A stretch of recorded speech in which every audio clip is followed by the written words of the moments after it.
This actually looks pretty good, right? Just give me a couple of seconds. Okay, here we go. Pang! Pang! Ah! This looks way better, right? I'm just gonna start off by saying thank you so much to everyone that is here, enjoying the content, having a good time, joining in on the community, and just empowering creations all across the globe, because you guys rock. And if this is your first time watching me, then you might want to consider hitting that subscribe button. It's actually going to be down here, but I always point there because I have a call out. So the most important thing when it comes to shooting any kind of video, or taking photos for that matter, is lighting. And making sure that you have sufficient light to record a video or take a photo, because if you don't have sufficient light, your videos or photos is gonna look really bad, and it's gonna be hard to get that professional looking quality of your videos. Usually when I'm shooting my videos, I try to angle the light at like a 45-degree angle to make sure that it comes like in from the side. Looking at this, you can see that here is where I sit, and then you have a light angled at 45 degrees straight towards my face. So when you're shooting inside in a studio, or in your living room, or in a controlled environment, maybe you're sitting in your kitchen, but it sounds way better saying controlled environment, right? And thinking back at it, my first videos was actually recorded in my kitchen. Okay, let's see. This video is recorded entirely at home at the kitchen table, and the only thing that I used was like one light coming in from this side, and then this is my Aputure ALMX in the background that I put there to make the background a little bit more interesting. What you should try to focus on is having a good key light for your videos. And as I said, right now I'm using the Nanlite Forza 60, which is a 60-watt lighting together with this 60cm softbox to give that like soft professional look on my skin. And this entire setup is $390 on Amazon. And even though it might sound a little bit expensive, having good light in your videos is gonna make or break them and differentiate you from looking professional or not. Another thing that you can do to make your videos even more professional is to have a bigger softbox, because the bigger the softbox, the softer the light is going to be in your videos, but it's also going to require more power to light this entire surface area. And that is why I have a 300-watt light powering this light up whenever I need it. And when I had my previous studio, I bought the Godox SL60 watt as my key light. And to this day, investing in a 60-watt light together with softbox has to be one of the best investments that I've done for this channel so far. Another thing that you can do if you don't have a softbox for your light is that you can bounce the light off a white reflecting surface, and usually what you can reflect it off is the roof. So for example, this light is pointed at the roof, and then the reflection is bouncing back, giving us this smooth look that you're watching at right now, even though we don't have a softbox. And this is actually something that I've used in one of my previous cinematic B-roll sequences, and I think it works really good if you don't have any softbox available. The reason that I turned these lights on is because I want to have the background being lit up and make it a little bit more interesting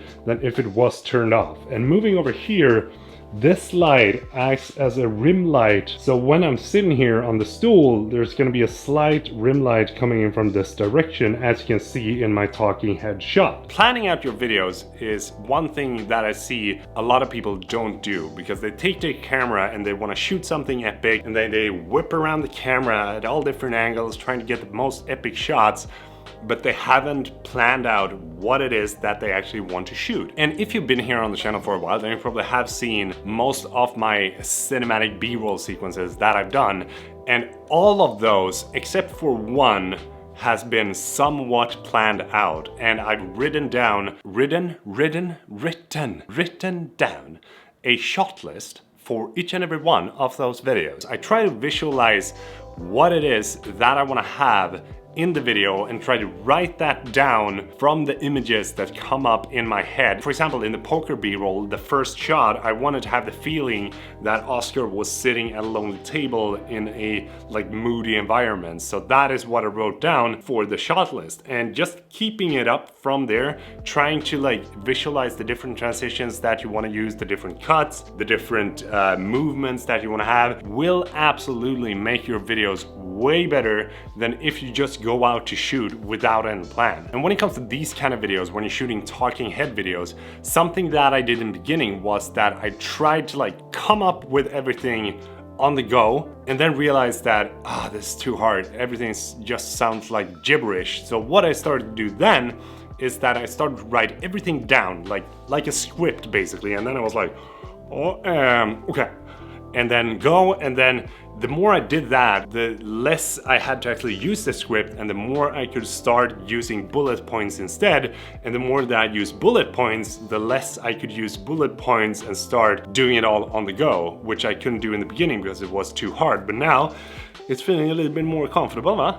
So planning out your videos when you're doing any kind of talking headshots, want to shoot a cinematic sequence or anything similar is most likely gonna improve your overall video quality, and start shooting for the edits instead of trying to fix everything in the edits, because that is gonna help you so incredibly much. So the next thing is audio, and having good audio on your videos is crucial to make people watch, because without good audio, people will not watch your videos. And good audio doesn't have to be super expensive, because for all my videos up until this very point on my YouTube channel, the only microphone that I have ever used is this, which is the Rode VideoMic Pro Plus. And the good thing about this microphone is that I still don't feel any need for an upgrade, because I think it produces such a clear and crisp audio no matter where I am and what I'm recording. And I think that this microphone is around like 269 bucks, but it is also by far one of the best investments that I've done to the channel, because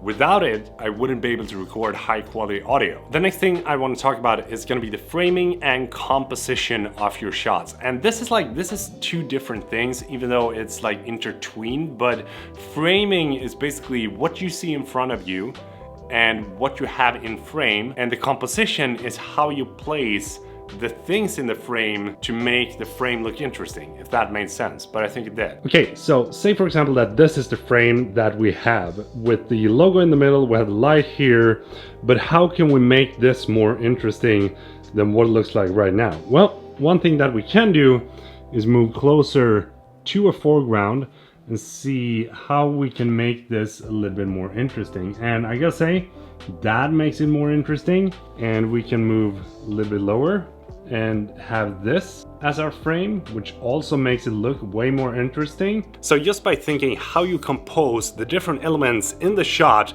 to make your frame look more interesting is gonna up the level of your videos, because then you start planning for the final shot. And looking at the framing that we have right now, you can see that the camera is pointed straight in towards the corner behind me, which means that the leading lines here leads up to me, which is in the center of the frame. And all the things that we got here, such as the light, the toolbar, and those things are elements that helps to make the whole framing and composition a little bit more interesting than it otherwise would be without these things being in the shot. The final thing that I want to talk about is especially important when you're shooting a cinematic sequence, and that is going to be the sound design of your videos. This is something that you should not skip out on, because if you just add a layer of music onto your video without adding any sound design, it will not be as interesting as it could have been, and will not feel as professional as it could have been feeling. I usually get my sounds from either Epidemic Sound, which I think has a fantastic sound design library, or Soundsnap.com, which probably has the highest quality sound effects that I've come across on the entire web. And when I want to find those like perfect fits for my video without having to spend too much time on Epidemic Sound, like tweaking the different sounds to make it sound correctly, then I just go to SoundSnap trying to find the best sounds, and then have it in my sequence, and it's like, mwah! This is good, huh? And if you're interested in how I do my sound design, then you can watch this video that I did a while back where I like break down the entire sound design process for a cinematic sequence basically. I hope that you felt that this video was helpful, and if you did, please do give it a thumbs up because that would be highly appreciated. And if you haven't subscribed, it's gonna be up here, I think. And yeah, as usual, we're gonna say Peter from Sweden out!